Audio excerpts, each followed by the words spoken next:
नमस्कार। प्रारंभ पर आप सभी का स्वागत है। मैं अवनीश।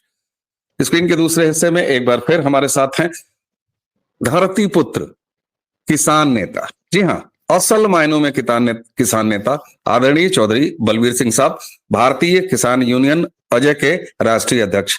चौधरी साहब, आपका बहुत बहुत स्वागत है। नमस्कार। आपको भी बहुत बहुत नमस्कार और अपनी सभी दर्शकों के लिए मेरा बहुत बहुत प्यार भरा नमस्कार। जी सर।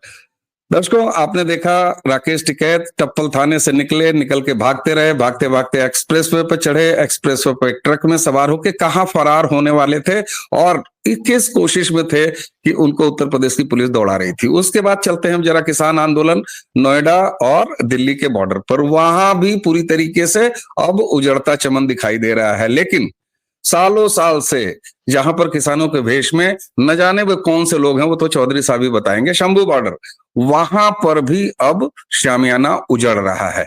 और ऐसा नहीं है कि सरकार जो है वो सबको उठा के भगा रही है, बल्कि अदालती आदेश अगर कुछ आ सकता है तो आज आ सकता है। जब आप ये वीडियो देख रहे होंगे, हो सकता है दोपहर तक कोई फैसला है, क्योंकि उसके खिलाफ रिट पड़ी है कि बॉर्डर्स खाली कराया जाए। सुप्रीम कोर्ट में सुनवाई हो रही है। सवाल ये होता है कि 20 गांव के सरपंच शंभू बॉर्डर बोले खाली कर दो, हरियाणा की जनता, हरियाणा के किसान बोल रहे हैं निकल जाओ, हट जाओ, तुमसे हमारा कोई नाता नहीं है। इसका क्या मतलब है, क्या मायने हैं? क्या अब जनता इन्हें भगाने पर आमादा हो गई है और ये समझ गए हैं, चाहे वो राकेश टिकैत जैसे किसान के नाम पर दलाली करने वाले हो, चाहे शंभू बॉर्डर पर खालिस्तानी मानसिकता और मंडी माफियाओं के फंडिंग पर पल रहे वो तमाम अय्याशबाज हो, इनको समझ में आ गया कि इनके दिन पूरे हो गए। चौधरी साहब, सबसे पहले बताइएगा, आखिर राकेश टिकैत के साथ टप्पल थाने में क्या हुआ कि वहां से भागे? वो भागता हुआ राकेश टिकैत क्या टप्पल थाने में कहीं ऐसा तो नहीं है कि पुलिस ने अपने अंदाज में कुछ प्यार मोहब्बत कर दिया हल्का फुल्का? हाँ, ये हुआ था जब राकेश टिकैत ने ऐलान किया था कि मैं नोएडा में जीरो ग्राउंड पर पहुंचूंगा। जब इसने घोषणा कर दी और एक टप्पल के पास किसी गांव में किसी कार्यकर्ता के घर पर यह मेहमानी खा रहा था, वहां से जब ये निकल के जाने लगा तो पुलिस को भनक लग गई। पुलिस पहले से तैयार थी और इस धोखेबाज किसान नेता को पुलिस ने गिरफ्तार कर लिया। पुलिस जब इसे थाने में ले गई तो पुलिस की जो भाषा होती है, थोड़ा बहुत उसने थोड़ा सा अच्छी तरह से, जैसे कहते हैं ना, थोड़े में बहुत को समझा दिया। और जब इसकी थोड़ी ठुकाई पिटाई हुई तो इसने उनसे माफी मांगी कि मैं आगे नहीं जाऊंगा। लेकिन जब इसे आभास हुआ कि अभी दिन में तो कम पिटाई हो रही है, रात को ज्यादा होने वाली है, तो ये थोड़ा सा अधिकारी अपने उसमें लगे हुए थे, ये मौका देख के वहां से भागने लगा। जब भागने लगा तो पुलिस ने इसको दौड़ के पकड़ा। जब ये हाईवे पर चढ़ गया और किसी ट्रक में बैठ के जाने वाला था तो वहां पुलिस वालों ने इसको वहां से लेके फिर ये थाने आ गए। लेकिन इसने लिखित में ये बताएगा नहीं, अब नहीं बताएगा, ये लिखित में मांग के आया है कि मैं कभी भी किसी भी आंदोलन में कोई डिस्टर्बेंस नहीं करूंगा, ना मैं कहीं जाऊंगा। तो ये जो पिटाई हुई है, जिसका पूरे डिजिटल मीडिया पे चारों तरफ हंगामा मचा हुआ है, कि बहुत भयंकर तरीके से इसको थोड़े चंद समय में ही अच्छी डोज दे दी गई है और ये समझा दिया गया कि बाबा के पल्ले यदि तू पड़ गया क्या होगा। अब ये समझ चुका है, इसी वजह ने बयानबाजी बंद कर दी है। जी जी चौधरी साहब, तो एक चीज, जिस अंदाज में पहले राकेश टिकैत ने कहा था मैं जाऊंगा, आप कह रहे हैं नहीं जाऊंगा, एक सवाल ये भी उठता है, आपने पिछली बार भी हमको ये बताया था कि योगी आदित्यनाथ से इनकी रूह कांपती है। चलिए साहब, ठीक है, आखिर किसानों की जो भी मांग है, उत्तर प्रदेश के, अगर तुम किसान हो, तुम्हारी उत्तर प्रदेश के सरकार से मांग है ना, तो सवाल ये उठता है कि ये लखनऊ की तरफ क्यों नहीं धरना प्रदर्शन अनशन लगाते? ये दिल्ली और एनसीआर से इसका क्या प्रेम है इस आदमी का? इसका दिल्ली एनसीआर से ये प्रेम है कि उत्तर प्रदेश में जैसे ही मुजफ्फरनगर से निकलेगा, योगी बाबा की पुलिस तैयार है और दिल्ली में ये देखता है कि केजरीवाल की सरकार है, आम आदमी की सरकार है, यदि मैं वहां चला जाऊंगा तो मुझे थोड़ी सी राहत मिल जाएगी। और उत्तर प्रदेश की पुलिस का जो रवैया है वो थोड़ा ठीक करने वाला सही है। यानी इन्होंने जिस तरीके से हमारे देश में उपद्रव मचाने की, शर्मा जी अभी आगे आने वाले समय में ये तो एक केवल इनका साइन कि हम इस तरीके से डिस्टरबेंस पैदा करेंगे देश के अंदर। अच्छा हुआ कि हरियाणा में सरकार नहीं आई, वरना ये तो कब के दिल्ली में बैठे हुए होते। मैं फिर कह रहा हूं कि मेरा कोई भी किसान, कोई भी वहां की जनता नहीं चाहती कि ये वहां पर इस तरीके से जमावड़ा करें। हरियाणा की जनता आजिज आ चुकी है इनके आतंकवाद से, परेशान हो रही है जनता वहां पे। अब गांव गांव मीटिंगें हो रही है कि इनको कैसे यहां से भगाया जाए। ये तो पुलिस खदेड़ रही है। थोड़े दिन और यदि इन्होंने इसी तरीके से रखा तो गांव से किसान, जो असली किसान है, वो लठ लेके निकलेगा और इनका पिछवाड़ा लाल कर देगा। ये पुलिस की भी जरूरत नहीं पड़ेगी अब किसानों में, क्योंकि किसान जाति को ये बदनाम कर रहे हैं। अभी किसानों का इतिहास तो ये जानते ही नहीं है। किसानों ने तो वो क्रांति की है कि मेरे मथुरा में वीर गोकुला जाट ने औरंगजेब को, हथियारबंद औरंगजेब की सरकार को अपने लाठी डंडों से खदेड़ के भगाया था। उन्होंने तो हिंदू देवी देवताओं के मंदिरों की रक्षा की थी और उसके आतंक से बचाया था। ये कौन से किसान हैं? किसको बचा रहे हैं? ये न किसी को बचा रहे हैं, केवल ये राजनीति कर रहे हैं, राजनीतिक रोटियां सेक रहे हैं। फंडिंग इनके पास अच्छी खासी आ रही है, वरना एक दिन के बाद दूसरे दिन भागना पड़ता है। जब मैं कहीं धरने पर बैठूंगा, मेरे पास संसाधन नहीं होंगे। मैं फिर कह रहा हूं, इनको जो फंडिंग आ रही है वो बंद कर दी जाए। ये 2 दिन नहीं रुकेंगे।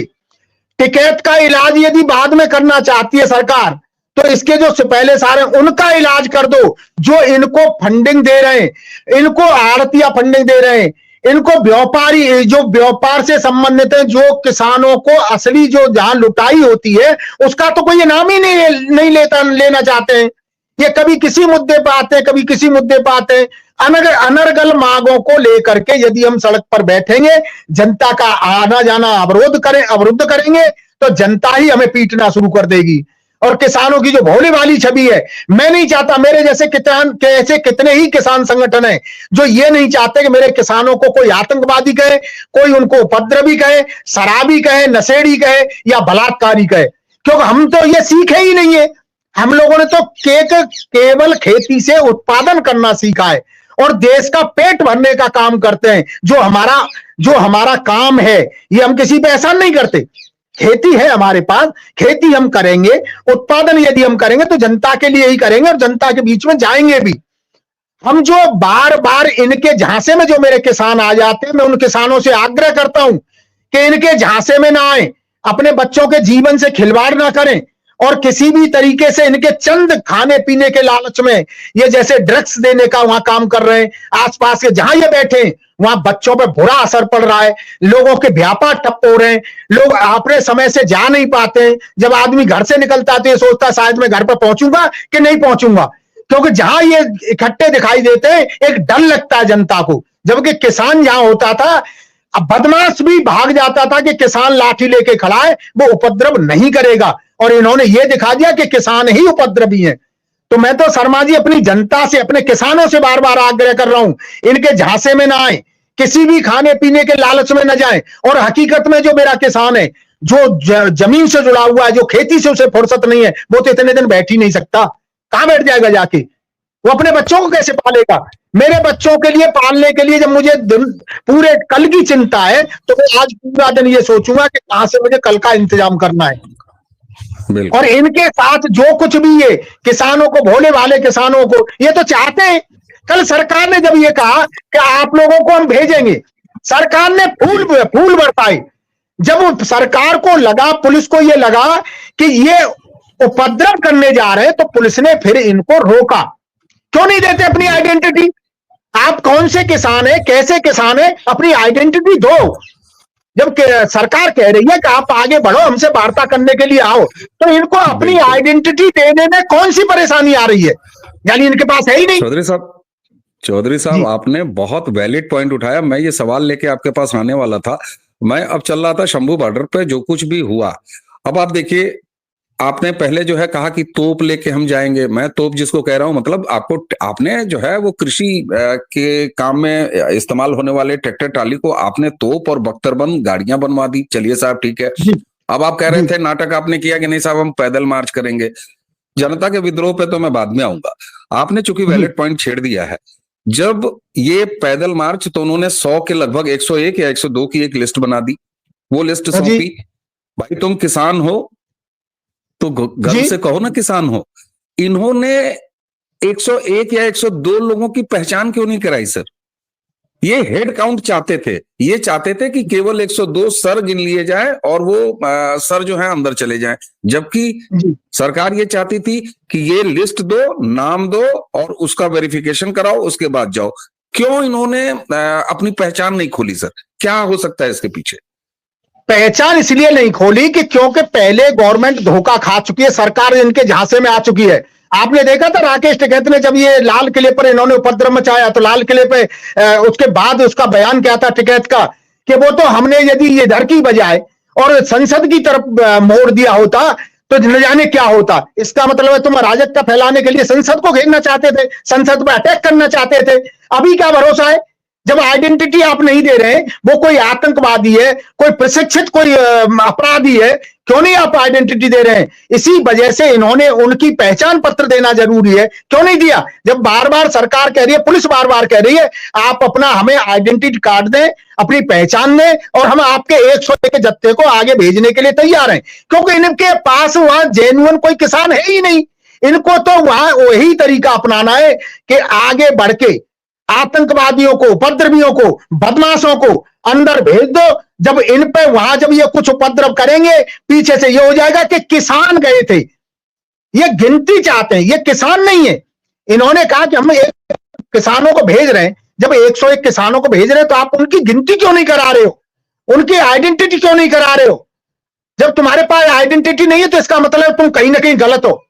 पहले पुलिस फूल बरसा रही थी, फिर क्यों इन पर टीयर गैस के आंसू गैस के गोले छोड़ने पड़े? इसी वजह से, क्योंकि ये भेड़ की खाल में भेड़िए घुसना चाह रहे थे। और मैं कहता हूं सरकार को, आज मैं खुले मंच से आपके मंच से कह रहा हूं, सरकार इन पर जितना सख्ती कर सकती है उतना करे। आसपास की जनता इनको एक तरफ से पुलिस घेरेगी, दूसरी तरफ से जो असली किसान है वो घेरने के लिए तैयार बैठे हैं, क्योंकि किसान ये नहीं चाहता कि हम, क्योंकि किसान अब कानून को हाथ में नहीं लेना चाह रहा है।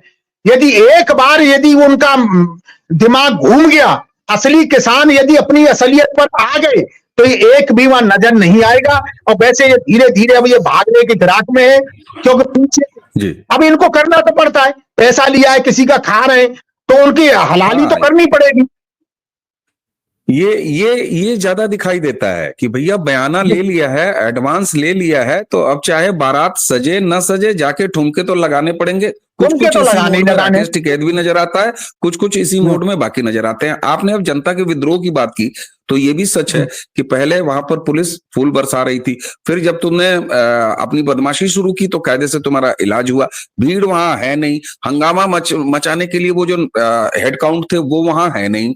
दूसरी बात, तुम जिस पंजाब और हरियाणा के बॉर्डर पर बैठे हुए हो, हरियाणा के किसानों ने साफ तौर पर कह दिया है कि तुम्हारी जो किसानों की समस्या है या जेन्युइन किसानों की जो मांगे हैं, उन मांगों का हम समर्थन करते हैं, लेकिन हम सड़क पर गुंडाई नहीं करेंगे, हम आतंकवादियों के साथ नहीं रहेंगे, हम मंडी माफिया के और दलालों के एजेंट जो हैं तुम्हारे साथ, हम सड़क पर हम गुंडाई नहीं करेंगे, ये साफ कह दिया। 20 गांव के सरपंचों ने तो बाकायदे जाके विरोध दर्ज कराया कि सुधर जाओ। तो आपकी बात चौधरी साहब बिल्कुल सच साबित होते हुए दिखाई दे रही है कि जनता ही लठ लेके और असली किसान लठ लेके दौड़ा लेगा। अब हम एक चीज आपसे चाहते हैं, समस्याओं के बाद हम प्रारब्ध के इस मंच पर कोई भी प्रॉब्लम होती है, कोई भी इश्यू होता है, हम उसके समाधान की बात चाहते हैं। आप जेन्युइन किसान नेता हैं, आप फील्ड में घूमते हैं, मैं आपको जब भी मैंने बात किया है तो कहीं ना कहीं फील्ड में पाया है। सवाल ये है सर, चाहे उत्तर प्रदेश हो चाहे हरियाणा हो, कल हरियाणा के मुख्यमंत्री सैनी साहब ने भी कहा कि भाई शंभू बॉर्डर पे तुम यहाँ क्यों बैठे हो? आखिर हरियाणा के किसान अगर तुम्हारा साथ छोड़ गए, इसका मतलब है कि हरियाणा की सरकार किसानों की समस्याओं को सुन रही है, न सिर्फ सुन रही है बल्कि उसको सॉल्व कर रही है। आते हैं उत्तर प्रदेश। उत्तर प्रदेश में राकेश टिकैत जैसे लोग बिल्कुल लावारिस छोड़ दिए गए किसानों द्वारा। इसका मतलब यह है कि कम से कम उत्तर प्रदेश की सरकार जेन्युइन किसानों की समस्या सुन रही है, उसको सॉल्व कर रही है। मैं ये नहीं कह रहा हूं कि 100 में से 200 समस्याएं सॉल्व हो गई, बहुत सी समस्याएं अभी बची होंगी, लेकिन तुम पंजाब के और हरियाणा के बॉर्डर पर बैठे हुए हो। सैनी साहब ने कल बहुत अच्छी बात की, उन्होंने कहा भाई जाओ ना भगवंत मान से अपनी समस्या दूर कराओ। ये मांगे लेके तुम भगवंत मान के घर के सामने क्यों नहीं घेराव करते? तो ये आखिर भगवंत मान को छोड़ के और वहां पर क्यों आते हैं, इनको समझ में नहीं आ रहा। ये असली जो समस्या आ रही है कि दिल्ली में विधानसभा के चुनाव होने और अब वहां पर दिल्ली में तख्ता पलट की पूरी तैयारी है।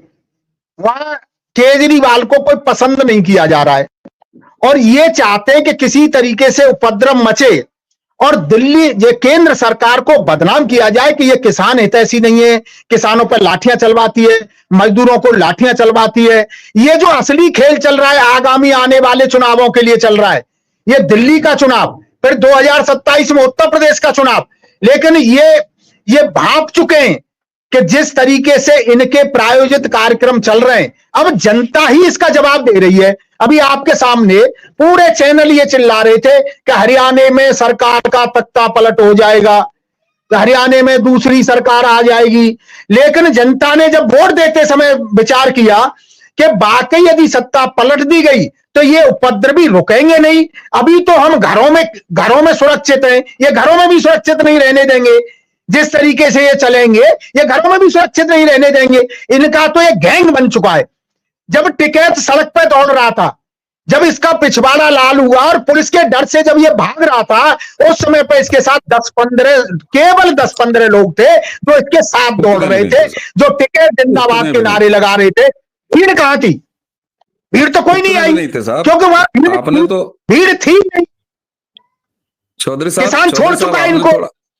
चौधरी साहब, आपने थोड़ा बड़ा दिल दिखा दिया, आपने 8-10 कह दिया, 8-10 भी नहीं थे। अच्छा, हरियाणा से वो चढ़ूनी जो कहते हैं कि अराजनीतिक किसान आंदोलन, अरे भाई तुम चुनाव लड़ चुके हो, कैसे अराजनीतिक कैसा किसान आंदोलन? तुम ये कह चुके हो कि हमने कांग्रेस के लिए पूरा माहौल बना दिया था, जमीन बना दिया था, कांग्रेस नहीं जीत पाई।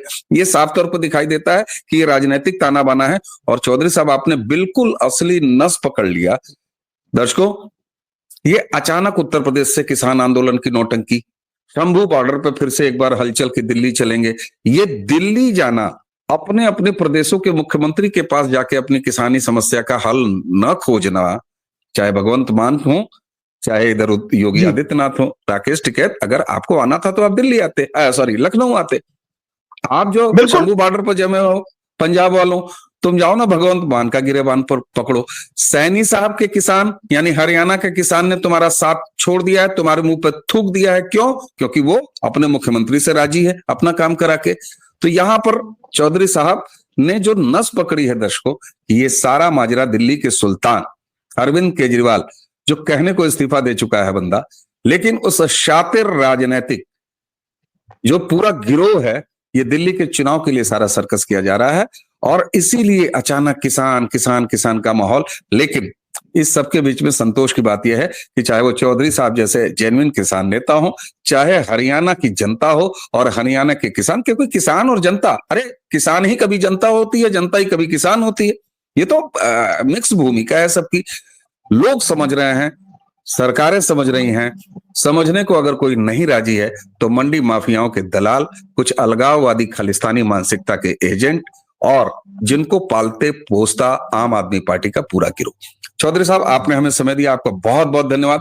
अगली चर्चा में मैं सर अब वाकई आपसे लगातार हर हफ्ते चर्चा करना चाहूंगा। मैं एक बात बताना चाह रहा था कि समस्या का समाधान ऐसे गांवों में, उत्तराखंड में मेरी विंग काम कर रही है, वहां कुछ किसानों की समस्याएं थी। मैं वहां पुष्कर धामी जी से वहां मिलने गया।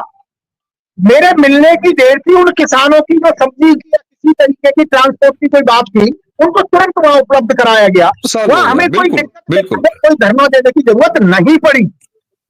बिल्कुल सही बात है। और मैं आगे आपसे इसी तरह की असल किसानी समस्या पर लगातार बात करना चाहूंगा। और दर्शकों, केवल ये नहीं कि आंदोलन कब चल रहा है कब नहीं, चौधरी साहब के साथ किसानों की असल समस्या, जेन्युइन किसानी समस्या पर आपसे हर हफ्ते लगातार 1 से 2 बार बात हम जरूर करने का प्रयास करेंगे। चौधरी साहब, आपने हमें समय दिया, आपका बहुत बहुत धन्यवाद। दर्शकों, इसी के साथ हमें और चौधरी साहब दोनों को आज्ञा दीजिए। नमस्कार।